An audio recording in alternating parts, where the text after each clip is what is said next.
বাংলাদেশের মানুষের মধ্যে ভারত বিরোধিতা বেড়েছে সাম্প্রতিক বছরগুলোতে।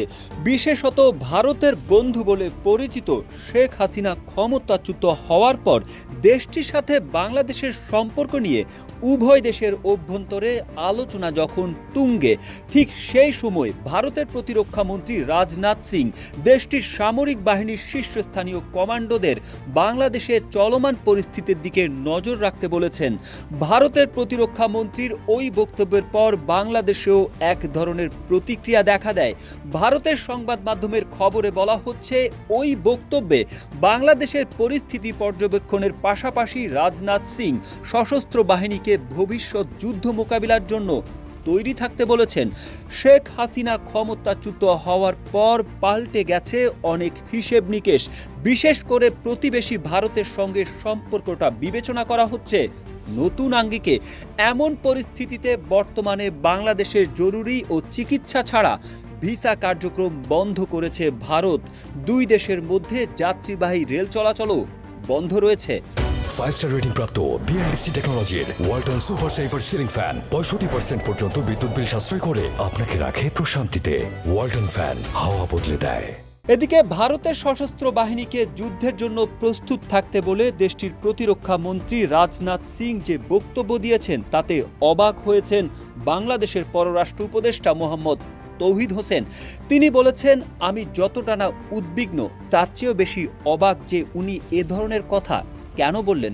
তবে প্রতিবেশী দেশটির গুরুত্বপূর্ণ একজন মন্ত্রীর এমন বক্তব্যকে স্বাভাবিকভাবে নিচ্ছেন না বাংলাদেশের কূটনৈতিক ও নিরাপত্তা বিশ্লেষকরা।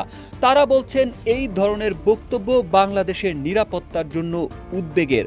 Bangladesh Institute of Peace and Security স্টাডিজের সভাপতি ও নিরাপত্তা বিশ্লেষক অবসরপ্রাপ্ত মেজর জেনারেল আনম মুনিরুজ্জামান বলেন, প্রতিরক্ষা মন্ত্রী রাজনাথ সিং উচ্চ পর্যায়ের একটি সভা শেষে এই ঘোষণা দিয়েছেন, যে কারণে বাংলাদেশের এটি নিয়ে অবশ্যই উদ্বেগের কারণ রয়েছে। গণ অভ্যুত্থান পরবর্তী বাংলাদেশের নতুন অন্তর্বর্তীকালীন সরকার গঠন হয়েছে তাও মাত্র 1 মাস হলো। ভারতের প্রতিরক্ষা মন্ত্রীর ওই বক্তব্য এমন সময় দিয়েছেন যখন ক্ষমতা ছেড়ে সেদেশে আশ্রয় নিয়েছেন সাবেক প্রধানমন্ত্রী শেখ হাসিনা। এমন অবস্থায় ভারতের পক্ষ থেকে আসা এই বক্তব্যের প্রভাব নিয়ে বাংলাদেশের মানুষের মধ্যে দুশ্চিন্তা তৈরি হওয়াটাই স্বাভাবিক বলে মনে করছেন বাংলাদেশের কূটনৈতিক বিশ্লেষকরা। সাবেক রাষ্ট্রদূত হুমায়ুন কবির বলেন, এখন সংবেদনশীল সময় পার করছে বাংলাদেশ। এই সময় যখন এমন একটি বক্তব্য আসে তা এদেশের মানুষের মাঝে বিভ্রান্তি তৈরি করতে পারে ও জনমনে নেতিবাচক প্রভাব ফেলতে পারে। তবে ভারতের নিরাপত্তা বিশ্লেষকদের মত হচ্ছে, এই ধরনের নির্দেশনা খুব সাধারণ একটি বিষয়। বাংলাদেশের এ নিয়ে চিন্তিত হওয়ার খুব বেশি কারণ নেই।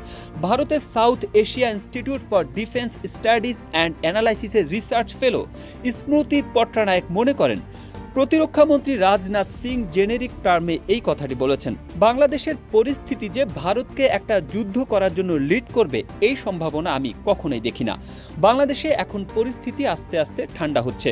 বাংলাদেশে অভ্যুত্থানের পর বিভিন্ন পক্ষ পরিস্থিতিকে বিভিন্নভাবে বিশ্লেষণ করতে পারে। এসব বক্তব্যকে কঠিনভাবে না দেখাই ভালো। তবে বাংলাদেশের কূটনৈতিক ও নিরাপত্তা বিশ্লেষকরা বলছেন, রাজনাথ সিং যে বক্তব্য দিয়েছে সেটি কোনো অভ্যন্তরীণ বা বিচ্ছিন্ন বিষয় হিসেবে দেখার সুযোগ নেই। বিশেষ করে বর্তমানে দুই দেশের মধ্যে সম্পর্কে খানিকটা টানাপোড়েন রয়েছে। এখন আরও উত্তেজনা তৈরি হওয়ার আগে আলোচনার মাধ্যমে পুরো বিষয়টি পরিষ্কার করা উচিত।